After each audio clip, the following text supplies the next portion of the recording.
ကျမရဲ့မိမိဟာတော်ဝင်မင်းသားလေး၈ပါးအထိမွေးဖွားပေးခဲ့ပေမဲ့တပားမကြံအားလုံးကိုဘရင်ကြီးရဲ့အချစ်တော်ကိုလုတ်တော်ကရင်းနှီးတက်ပစ်ခဲ့ပါတယ်။ကျမတို့ရဲ့အသုံးမကျတဲ့ဖခင်ဖြစ်သူဘရင်ကြီးကတော့လူသက်သမားကိုအပြစ်မပေးတဲ့အပြင်ကျမတို့မိမိကိုပဲအကျိုးအကြောင်းမရှိကြီးကြနေတယ်ဆိုပြီးအပြစ်တင်ခဲ့တာပေါ့။ဒါတင်မကသေးဘူး။သူရရှိထားတဲ့တဦးလေးသောသမီးရင်းဖြစ်တဲ့ကျမကိုပါအဲ့ဒီလူသက်သမားကိုလုတ်တော်လက်ထဲအပ်ပြီးပြုစုပြောထောင်ခိုင်းဖို့အထိလုပ်ခဲ့ပါတယ်။ဖုံးကွယ်ထားတဲ့စနစ်ရဲ့နောက်ဆုံးအချိန်ခန်းတောင်3ရက်ပဲလိုတော့တာကိုစိုက်ကြည့်ရင်ကဘာချားကနေကူးပြောင်းလာသူဖြစ်တဲ့ကျမတို့မိမိဟာနောက်ဆုံးတော့လက်လျှော့လိုက်ပါပြီ။သူမဟာစမတိုက်ခိုက်တော့ပဲနှင်းတွေထဲမှာနဖူးကနေသွေးတွေစီးကျလာတဲ့အထိဒူးထောက်ဦးချပြီးဒီလူသားစားတဲ့လောကကြီးကနေမထွက်ခွာခင်ကျမကိုနောက်ဆုံးအကြိမ်ဖြစ်ဖက်ခွင့်ရဖို့တောင်းပန်ခဲ့ရှာတယ်။ဒါပေမဲ့အဲ့ဒီလူတွေအားလုံးမသိတာကတော့မြုံနေတဲ့ကလေးမရနိုင်တဲ့ကျမတို့ဖေဟာသူ့အတွက်သားသမီးမွေးပေးနိုင်တဲ့တူလေးသောအမျိုးသမီးကိုကိုယ်တိုင်မောင်းထုတ်လိုက်မိပြီဆိုတာပါပဲပြီးတော့ကျမဟာသူတို့အားလုံးဘယ်တော့မှရုံးမထွက်နိုင်တော့မဲ့အိမ်မက်ဆိုးကြီးဖြစ်လာတော့မှာပါ။ကျမရဲ့ထမ်းမမြောက်မွေးကင်းစမောင်လေးအသက်ခံရပြီးနောက်မှာမိမိကအရင်လိုမငိုတော့သလိုတောင်းကျမ်းမနေတော့ပါဘူး။အဖေကတော့ရင်ခွဲမတက်ခံစားရခြင်းအောင်ဆောင်ပြီးမိမိကိုစိတ်သဘောထားကြည့်ဖို့နဲ့အဲ့ဒီကိုလုတ်တော်ကသူ့ရဲ့ညီမအရင်လိုဖြစ်နေလို့ပါလို့ပြောခဲ့တယ်။အဲ့ဒီညနန်းတွင်အလှပွဲမှာကိုလုတ်တော်ကမိမိကိုတမင်တက်တက်အဆက်ခွဲတဲ့အနေနဲ့မိဖွားပြီးခါစသွေးနုသားနုဘဝကြီးနဲ့အရင်ငယ်ခိုင်းပါတယ်တောက်မူးနေတဲ့မင်းသားတစ်ပါးကရမတ်ထကြလာပြီးရုံရင်းဆန်ခတ်ဖြစ်ပွားစဉ်မိမိရဲ့ဝိယုံကိုဆွဲဖြစ်ပစ်လိုက်တယ်မိမိကတော့မယုံကြတော့ပါဘူးသူမဟာထုံထိုင်းစွာနဲ့ပဲအဲ့ဒီနေရာမှာဒူးထောက်ပြီးခွင့်လို့ဖို့အတွက်အထက်ထက်ဦးချတောင်းပန်နေခဲ့တာ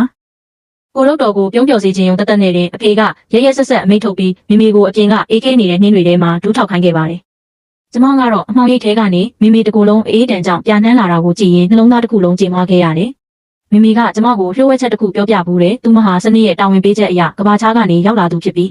သူမရဲ့တာဝန်ကကလေးမရနိုင်တဲ့ကျမတို့အဖေအတွက်အငွေဆက်ခံသူငွေပေးဖို့တဲ့အခုတော့အခွင့်အရေး9ချိန်စလုံးကုန်ဆုံးသွားခဲ့ပြီမို့သူမဟာမကြခင်ဒီလောကကြီးကနေထွက်ခွာတော့မှာပါ။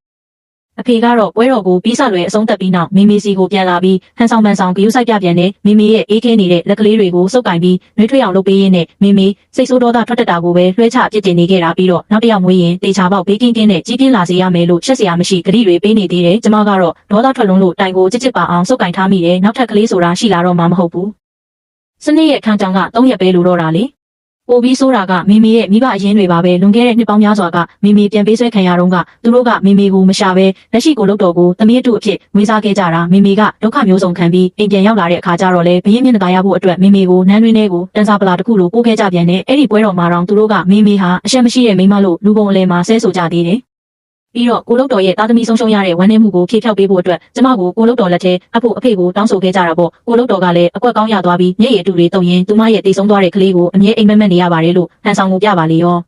အဖေကတော့ချက်ချင်းပဲသူမကိုရင်ခွင်ထဲဆွဲသွင်းပြီးဘာမှမစင်စားပဲကျမကိုလူယူဖို့စစ်တီတွေကိုအမိန့်ပေးလိုက်ပါတယ်မိမိလုံးဝယူသွတ်မတက်ခံစားသွားရပြီသွားလို့ကျမကိုအတင်းဖက်ထားပြီးအလွတ်မပေးခဲ့ဘူးဒါပေမဲ့အဖေကတော့စိတ်ပြက်တဲ့မျက်နှာထားနဲ့မိမိရဲ့လက်ချောင်းတွေကို